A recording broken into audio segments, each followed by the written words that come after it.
Now let's talk about crafting your social strategy. And this is something that obviously is a big part of it. One of the things I want you to get is that over the long term, you'll get to decide what role social will play in your overall content strategy. You can play little or big. You can really decide that. But over the short term, unless you're willing to spend money on ads, you'll really need to use social media to fill in the gaps left by your long form and other content efforts. So kind of think about it this way. The easiest way to think of this is after you've filled in the way that your long form content will fill the roles and the objectives in your content strategy canvas, then you're going to say, okay, well, on the places where it's not there, I probably have to fill the gap either with social or paid ads. Which one am I going to use? And that's kind of how you can go about this process when you're thinking about it. Now, I want to talk briefly about what to post. Now, when most people ask what they should post on social, they're hoping that someone will tell them exactly what to post. So for example, well, on Mondays, you're going to post an inspirational quote, and on Tuesdays, you're going to post this, and on Wednesdays, you're going to post that. But that's not the right way to approach it. Instead, you should think about the goals for posts, and you should kind of craft what works based upon your goals. And this is why, for example, I'm not going to give you there's different people who will teach you different methods, but their methods are only going to work for you if they're using that platform for the same purpose that you're using the platform. So you have to understand, like, for example, how to use Instagram. Like, it isn't one way. Some people use Instagram for everything. I use Instagram for a very particular purpose. And so you have to think through how you're going to use the channel, and then you're going to craft the content to meet those goals. Now, here's where I tend to think that, your social strategy could potentially have three different things. It could have awareness content. And, this is especially if your long form isn't yet generating awareness and brand awareness, you're going to have to use social to build brand awareness. And so this is all about getting people's attention and getting them to see you. Then you have authority posts, and these can be standalone, or it could be posts that simply kind of pull important thoughts from your long form content you're creating. So, that's kind of another thing you could be doing to build authority. And then you could have engagement posts. So these are the posts that are really designed to show your personality so that people get to know and like you. So those are kind of, you can see how it just lines up with the different things. Engagement is effectively your consideration content. Now, I want to make an important note here. A single post could potentially serve all three goals. So this doesn't mean that you have to be creating content that is just for awareness, and content that is just for engagement, and content that is just for authority. You could do one post that does it all, but I just wanted you to think through that those are kind of the goals and the objectives, and so thinking it through as you're creating your social strategy. Let's talk about the different types. So awareness posts, cutting through the noise on social is tough. A couple things to think about. Your awareness post needs to, first of all, speak to the pain points of your audience. Just like with your long form content, social posts that are about awareness need to enter the conversation your audience is currently having. You can't be talking about something they're not thinking about if you really want it to generate awareness. And also you should think about, how do I make these stand out from all the other posts? And what I mean by this is, if everybody else in your niche is zigging, now's the time to zag. And what I mean by that is literally just how you create it, what it looks like, and those types of things. And so, you might need it to be eye-catching. In some cases, it might actually be the opposite, right? Where if everything on your audience's feed is eye-catching and full of color, a simple white background with black text might be one of those things that really jumps out at people. But you do need to make sure that your content, whatever you create, is going to stand out from the other things that your audience is likely to be seeing, because you got to stop the scroll. This really, with awareness posts, is part of the goal, is to stop the scroll. And so you have to think about, how do you create the look and feel of a post to do that work? So those are two things to think about. Now, one thing I do want to talk about, though, is that posts are not the only way to build awareness. In fact, engagement is one of the best ways to build brand awareness with social early on. And so this means your posts are important, but ultimately your posts aren't going to get a lot of they're not going to get seen by a lot of people unless people are already starting to see you other ways. And so you need to have a plan to engage to really get attention. And two ways you can do this. Facebook. It's engaging in Facebook groups where your audience is and just providing value. You're not being spammy, you're not being self-promotional, but being there and helping people and answering questions and doing those things will build awareness of you as a brand. And so some of the people will then follow you, or if it's Facebook, they'll find you. And so it can have that positive benefit of building awareness if you engage in those groups. Now, the other strategy here I refer to as it's the $80 strategy. I didn't coin it. Learned this from Gary Vee. I don't know if he originally came up with it, but I first learned it from him. The idea of this is that you're going to kind of identify the 90 relevant posts on Instagram every day and leave your 2 cents. And he has a method for doing it. I can't remember how he comes up. I think it's like 9 topics or 9 hashtags and the 10 best posts, or maybe it's 10 hashtags and the top 9 posts. I don't really care how you do it, but his point is you find posts that your audience is likely to be following and you engage with them every day. Now, you don't have to do 90 posts. That's a lot of work. That would be content curator kind of work. But maybe you say, hey, here are, I'm going to try to find 10 posts every day and I'm going to engage with it actively. And it could be, you could do this by saying, you know what? Bobby is someone, and by the way, you probably wouldn't do this with me because I don't have a very overly active Instagram following. I mean, I have plenty, but if, for example, I was one of those people who had 100,000 followers, and I posted every day, and I served your same audience, maybe what you're going to do is just make a point of engaging in a meaningful way with my post. Now, this is not about poaching people or anything like that, but it's showing thoughtfulness. And what will happen is some of the people who see that, they'll engage with you then, and then they'll then end up following you. And so you can build that kind of awareness through this work. Now, you can do this on anything. You could do this on LinkedIn. You do it on any one of the channels, as long as you're doing it in a meaningful way. So the idea is what you're doing is you're getting in front of other people's audiences by engaging with their content. So that's engagement for awareness. Now, going back to awareness posts, this is where you really have to work with the algorithm. So you need to figure out what the social platform you're using is favoring at the moment and lean into that.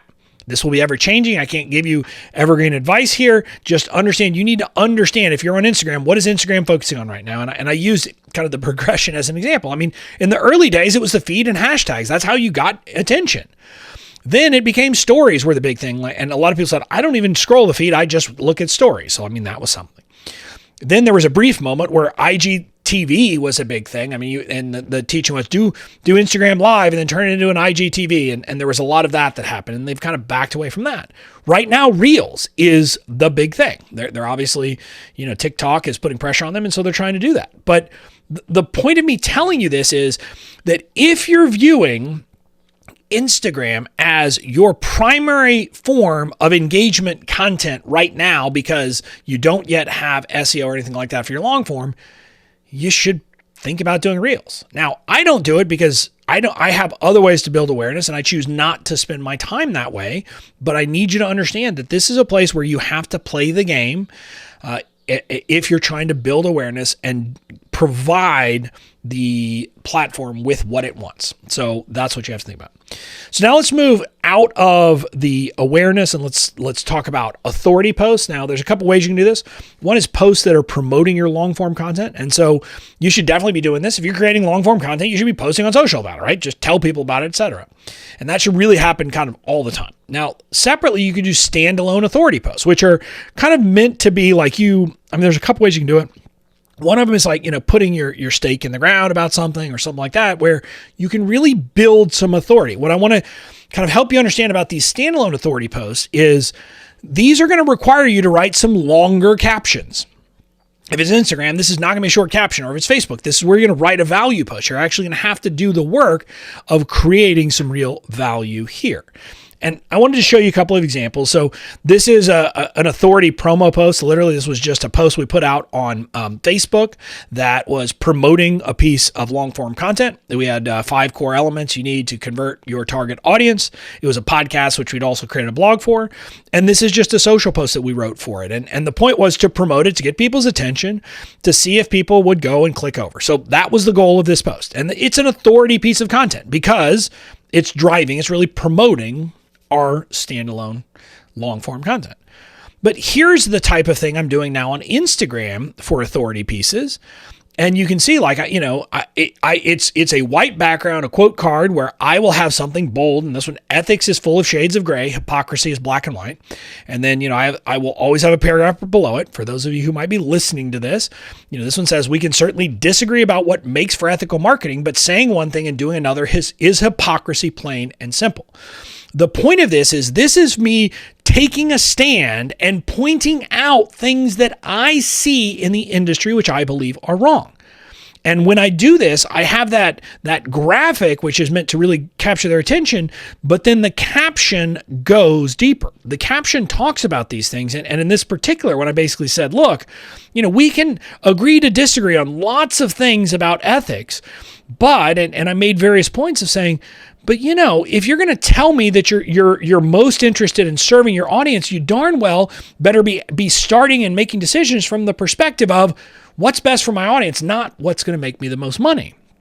And I made a joke. I said, I don't make fun of the bro marketers that much because at least they're upfront and say, look, we're all about money. And so I was making this point where I was trying to build authority of my view on things. And you can see how this is the type of content which establishes a very clear position for me in the market. So that's how you could do a standalone authority post. Now, yours doesn't have to be controversial like mine, but that's how I choose to do standalone authority posts. So you could do it with more of a deeper kind of dive into kind of what any type of content that could be authority, a how-to. You could have a post which is how-to, walks people through that.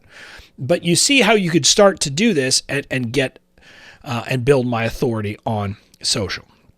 Now let's move on to consideration and consideration posts. This is there's a few different things here. One is entertainment and engagement posts, and these are built. These are kind of intended to build a connection by letting your audience see your personality. So that is consideration.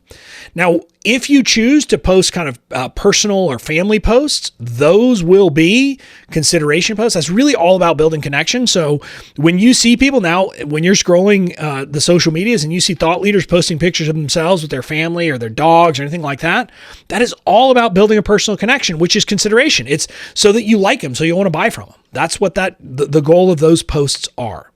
And then promotional posts, again, this is, posts that are asking someone to do something. So you're asking them to kind of go off platform and do something. And so it could be joining your list or buying a product. And that's the last role. And so let's look at a couple of examples here. I don't do pictures of me and my family, but my engagement post is something like this. It's, I have this graph that says why the internet is terrible, and almost the entire, you have this little slice that says every time you post, some troll leaves a mean comment. And then you have the vast majority of this pie chart is TikTok and Reels. Mean, awkward dancing isn't just for weddings anymore. Again, you can see how this is just meant to have some fun, to entertain. And then I ask people to take a stand and agree with me that they're not going to dance. And so it's just kind of a joke showing my personality. And when you compare this, like the length of my caption for this type of post to an authority post, it's much shorter, because the goal of this isn't to establish authority. The goal of this is to have some fun and to catch people's eyes. And so that's an example of an engagement posts. And now let's look at a promotional post. I posted this recently when I think it was the day I got my the hard copies of my book. I posted a picture of it, or maybe it was the next day, and I said it's Rex Manning Day. I got the special edition hardcover copies of my book today. Why do I have to wait till May 3rd to actively release it? Now, again, this is kind of a pre-promotion, right? Because I'm not actively asking people to go do stuff, but it is promoting something else. And so it's kind of starting to build that. So that's an example of how you'd use a promotional post. Now, I'm going to make a quick comment here, and then we're going to move out of social media. If you're asking my opinion, engagement posts are the bread and butter of social posts for our types of brand. Social really is built for us to connect with our audience. So we should use it for that purpose. And what you'll generally find with content marketing, but with everything else, when you use things for their intended purpose, it tends to work best. So that's why if you're trying to use Instagram as an example to get people off the platform, it doesn't work great because your posts can't have links. Now, you can now do stories, and we can put stickers, and you can have link in bio and all that stuff, but it's just not a platform that is built to get people off the platform. So that's why I've said, I'm going to use Instagram primarily as a way to engage with people. I'm going to use it as a social network. And if you do that and use it within those guidelines of what it was really built for, it will tend to work best. So that's my final thought on social. But as you're building a social strategy, you're going to figure out the types of posts and the types of engagement you're going to do so that it will fit the thing. What I will tell you is I'm now largely at a place where, to me, I view social as the engagement platform, and I do some of this authority posting, but that's what I'm using the social media platforms for.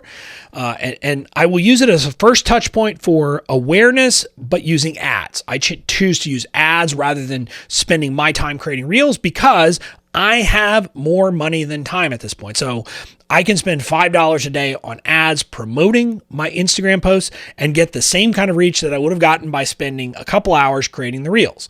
I will always decide that, hey, that is a much better use of my time and money right now. But you'll have to figure out what works for you.